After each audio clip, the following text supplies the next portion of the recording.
Hello student. First of all, I discuss with you half yearly syllabus in history. In history, chapter 1, 2, 3, 4, 5 and 6. Civics, chapter 1 and 2 only. And GK, page number 1 to 25. In GK, you have to complete your chapter yourself and learn also. Now today I am going to start your Civics chapter 2. The chapter 2 is given Directive Principles of State Policy. Key concept given: welfare state features, directive principle of state policy, principles promoting economic equality, general principles, Gandhian principles, and the last one, difference between directive principle and the fundamental rights. Now your first topic is given welfare state. What is welfare state? A welfare state is a concept, a government where the state works from the social and economic well-being of the people. It means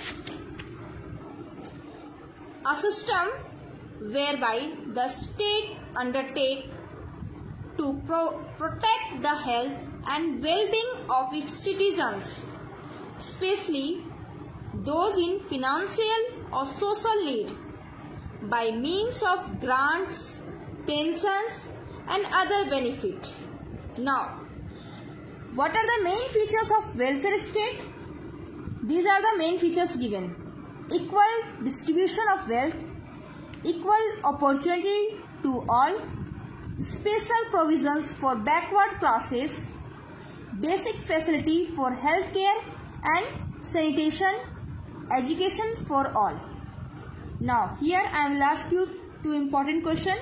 Number 1, what is welfare state? Second, what are the main features of welfare state?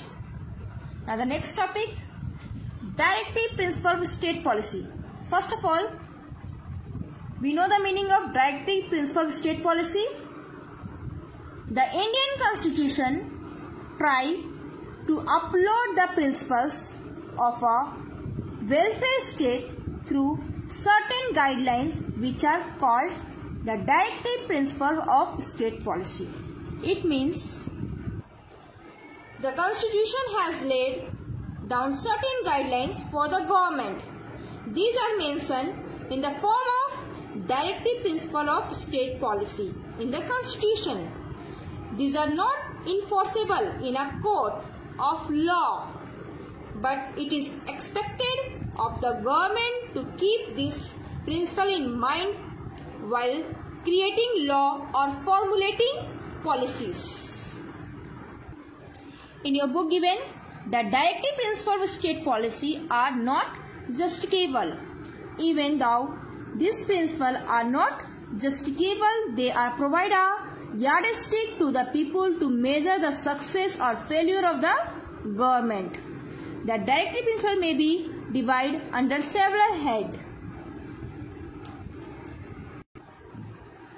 Principles relating to economic justice. These principles are aimed at providing economic welfare. The government is expected to ensure the following. Number 1 is given provision for equitable distribution of wealth and material resource among all classes of people so as to prevent the concentrations of wealth in the hand of a few. Second, provision of adequate means of livelihood for all citizens of India. Third, fixations of equal pay for equal and similar work for both men and women. There is no discrimination between man and woman. Provision for assistance in case of unemployment, old age, sickness, disability, etc. Fifth, provision of just and human condition of work and maternity leave. Sixth, participations of worker in the management of industrial undertaking and establishment. And the last one, raising the level of nutrition and the standard of living. These are your principles relating to the economic justice. Now the next one is given Gandhian principle. It means some of the principles which Mahatma Gandhi followed during his lifetime and some of his dreams of an independent India were given place in the directive principle of state policy. These are known as Gandhian principle. What is the principle given? Number 1. Organization of village panchayat to function as unit of self-government.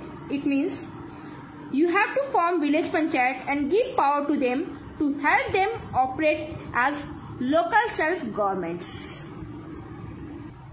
Second, promotions of cottage industries. It means you have to promote cottage industries and village industries. The next one, provisions for free and compulsory education for children up to the age of 14. Fourth one, to prohibit alcohol and drugs. Fifth point, prevention of slaughter of cow and calves and other milch cattle. Sixth, promotion with special care of educational and economic interest of the weaker section of society and particularly for scheduled caste and scheduled tribes.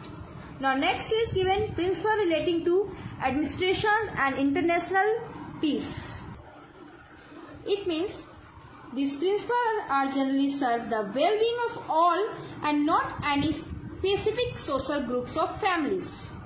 This include the following. Number 1 is given securing a uniform civil code for all citizens of India. Second, separation of the judiciary from the executive. Third, safeguarding of wildlife and forests and protecting all monuments and objects of national importance. Fourth, promotion of international peace and security and maintenance of honorable relations with other nations. And the last one, promotion of respect for international law and treaties. Your last topic is given implementation of the directive principle. In your book given only paragraph wise, but you have to understand the point wise. Several directive principles have been implemented successfully by the government. Number 1, the Panchayati Raj system has been established all over the country. Second, the old Zamindari system have been abolished and excess land has been redistributed among the landless masses. Next, various labor law have been passed to improve working condition of workers in factories. For example, the Factory Act and the Minimum Wages Act. Next point is our government has taken several measures to encourage cottage and small scale industries. One more, reservation of scheduled caste and scheduled tribes and other backward classes have been made in government jobs and educational institutions. So, in your book, the last one is given difference between fundamental rights and the directive principles. You know that both directive principles and fundamental rights aim to protect the rights of the citizens. They ensure social and economic equality, but there exists some basic difference between the two. So their basic difference between are given. You have to read and understand yourself. And you have to complete your chapter 2 answer question yourself. So your syllabus is completed. Only you have to go with a deep study. Thank you.